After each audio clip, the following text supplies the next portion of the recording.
उठा के डिबेट करने से ये कुरान बैन नहीं होगा। हम धर्म परिवर्तित करवाएंगे। Why baby, why baby. এক সময়ের বাংলাদেশি ব্লগার যিনি মুসলমানদের কথায় কথায় গালি দিতেন, ইসলাম ধর্মের বিরুদ্ধে নিয়মিত লিখতেন, তিনি এখন ভারতে বিজেপির ছত্রছায়ায় পরিণত হয়েছেন কট্টরপন্থী এক হিন্দু পুরোহিতে। বলছিলাম বাংলাদেশি ব্লগার সানাউর রহমানের কথা। मैं सनीर रहमान, मैं सऊदी अरब के एक बांग्लादेशी मुस्लिम परिवार में पैदा हुआ था। मैं सारे सनातनियों भारतवासियों को विनती करना चाहता हूँ, मुझे आप अपनी संस्कृति जो मेरे पूर्वज के धर्म था उस मुद्दा ही अलग है।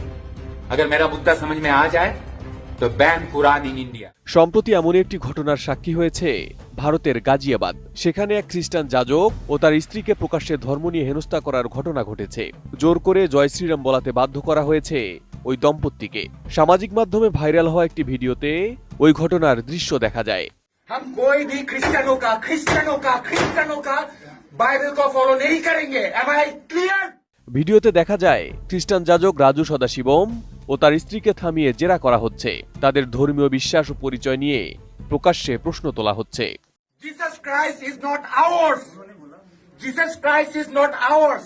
हमारा कौन है? राम भगवान।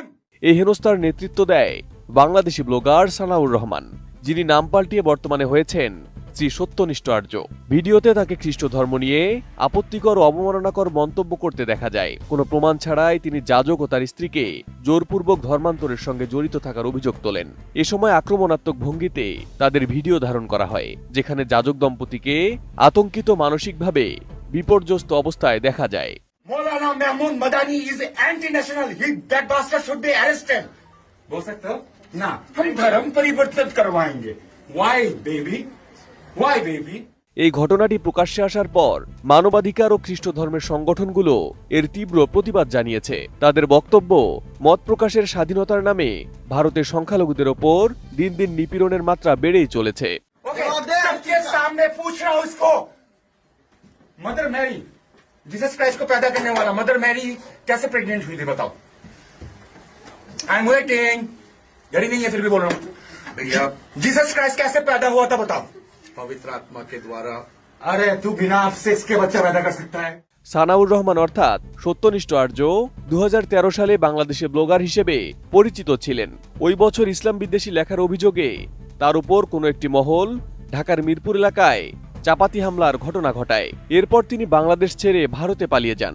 পরবর্তী সময়ে তার আদর্শিক পরিবর্তন হয়, নিজের নাম পরিবর্তন করেন, প্রকাশ্যে নাস্তিকতা ত্যাগ করেন এবং হিন্দুত্ববাদী আদর্শের সঙ্গে যুক্ত হন। বর্তমানে তার সামাজিক যোগাযোগ মাধ্যমে নিয়মিত সাম্প্রদায়িক বক্তব্য দেখা যায়। সেখানে মুসলিম ও খ্রিস্টানদের বিরুদ্ধে আক্রমণাত্মক ভাষা ব্যবহার করেন তিনি। अरे मम्मी पापा के मिलने से पैदा हुए ना साहब, बताओ खुल के। अरे सांड और गाय मिलेगा तभी तो बच्चा पैदा होता है ना। खुल के बोल।